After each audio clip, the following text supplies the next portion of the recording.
उस लड़की की शक्ल तो बहुत अच्छी है, लेकिन जिस लड़के से वो प्यार करती थी उस लड़के की माँ आज ये कह रही है कि वो लड़की डायन है, वो लड़की 420 है, वो लड़की बेवफा है। उसी लड़की ने मेरे बच्चे को मुझसे छीन लिया, अपने प्यार के चंगुल में फंसाया, फिर उसको मरवा दिया। वो चाहती तो मेरा बच्चा आज मेरे सामने जिंदा होता, लेकिन वो लड़की ना सिर्फ बेवफा है, बेदर्द है, बल्कि बुज़दिल और डरपोक भी है। उसको मारा है उसी के ही भाइयों ने, उसी के ही पिता ने। लेकिन आज वो लड़की ये कह रही है कि मैंने उस लड़के से प्यार किया था सालों पहले, वो तो मेरा कभी बॉयफ्रेंड हुआ करता था।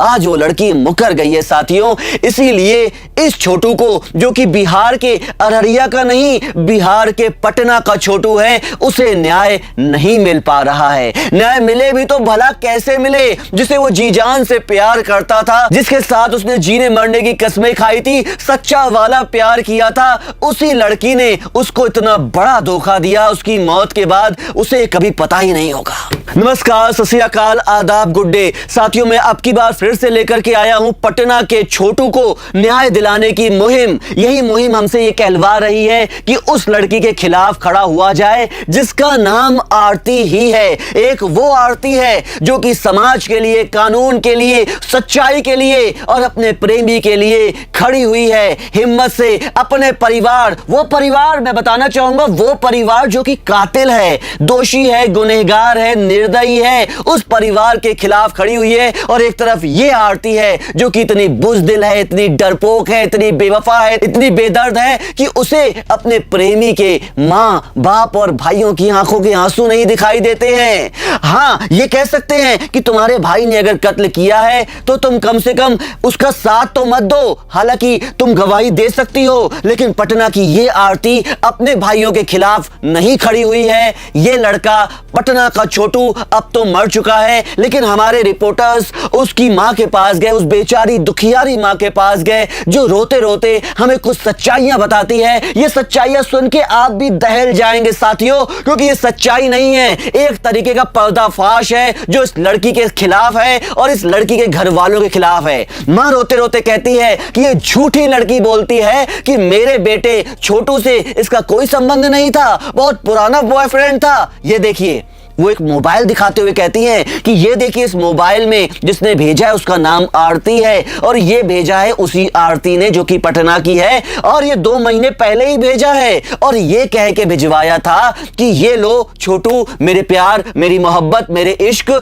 आज हमारे प्यार को पूरे 2 साल हो चुके हैं, इसीलिए मैं तुम्हें ये गिफ्ट दे रही हूं, ये मोबाइल। लेकिन वो तो साफ मुकर गई, साफ मुकर गई। और यही मुकरना छोटू की मौत के लिए सबसे बड़ा कारण सिद्ध हुआ साथियों, क्योंकि बेचारी मां बोलती है कि उस रात जब छोटू आरती के भाइयों से और उसके दोस्त से पिटकर आया तो वो गुमसुम था, पता नहीं क्या डरा दिया था आरती ने, उसके भाई ने, उसके दोस्त ने, विकास ने, जो हमसे कुछ नहीं बोला। वैसे तो हर बार बोलता था, लेकिन इस बार चुपके से आके कमरे में सो गया। क्या उसने कोई धमकी दी थी इसीलिए वो कुछ नहीं बोला? कमरे में बेचारा आके सो गया। ये बेचारी दुखियारी माँ बोलती है कि मुझे पता था ये इसका जो है थोड़ा चलते रहते हैं, बहसबाजी चलती रहती है आरती के परिवार वालों से, उस विकास से, तो मैंने आरती को भी फोन किया, मेरे पास उसी का नंबर था। लेकिन उस रात आरती ने अपना फोन स्विच ऑफ रख दिया।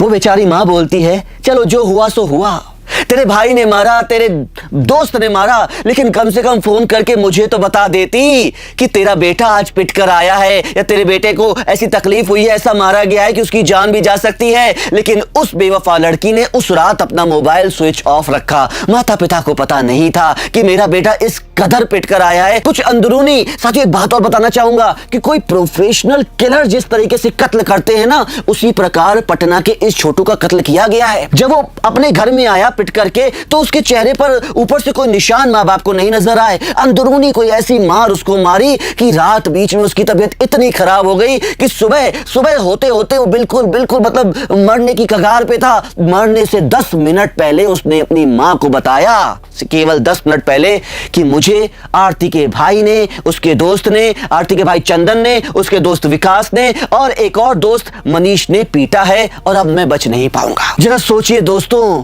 अपने बर्थडे 20वें बर्थडे पर 7 दिसंबर को ही वो लड़का अपने पहले प्यार आरती से शादी करने वाला था। सब कुछ सही चल रहा था, लेकिन यहाँ पर कुछ इस तरीके का काम हुआ कि वो बेचारा मर गया। उसको मार मार के जिंदगी उससे उसकी छीन ली गई। लेकिन इस बेचारी माँ की माने तो लड़की की गलती सबसे ज्यादा थी। लड़की जो ये पहले कहा करती थी कि ये मेरा सच्चा प्यार है, पहला प्यार है, असल में ऐसा कुछ नहीं था।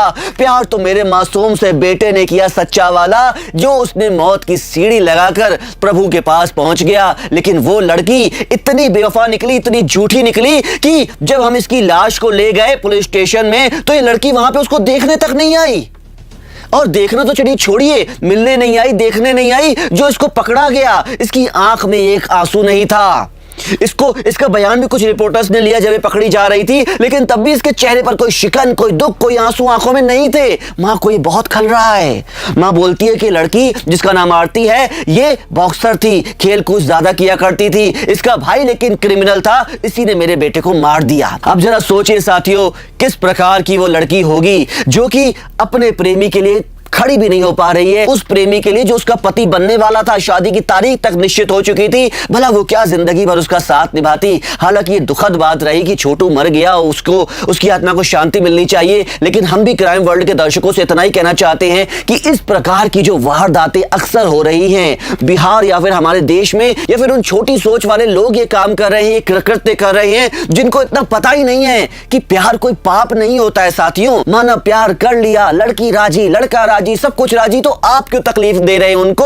चलिए तकलीफ दे रहे हैं, माँ बाप है, आपका हक है, आप दोनों को अलग कर दीजिए, लेकिन जान से मारना कहां का न्याय है। साथियों हम तो आपसे, हमारे क्राइम वर्ल्ड परिवार के मेंबर से यही बोलना चाहेंगे कि इस तरीके की घटनाएं जो आजकल आम होती जा रही हैं, उसमें हमें एक चीज समझनी चाहिए कि कभी भी अगर हमें ऐसा लगता है कि हमारी जान को खतरा है, हम ऐसा साथियों बहुत पहले भांप सकते हैं। छोटू ये भांप सकता था।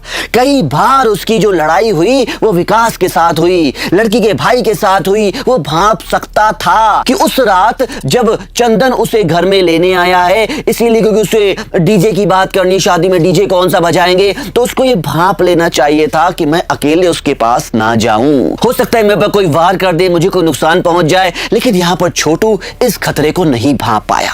हमारा क्राइम वर्ल्ड के दर्शकों से केवल यही रिक्वेस्ट है कि आप अपने आसपास के जो लोग हैं उनको पैनी नजर से और सरसरी निगाहों से देखते रहिए। क्या पता कोई इंसान ऐसा हो जो आपके खिलाफ बुरी भावना रख रहा हो। और भूले से भी कभी किसी से लड़ाई झगड़ा मत कीजिए, हाथापाई मत कीजिए, क्योंकि साथियों ऐसा देखा गया है कि अक्सर हम अपने गुस्से में आकर लड़ाई झगड़ा तो कर लेते हैं, लेकिन सामने वाला, मान लिया लड़ाई झगड़े में आज हम जीत गए, लेकिन सामने वाला जिंदगी भर तक आपसे बदला लेने की सोचता रहता है।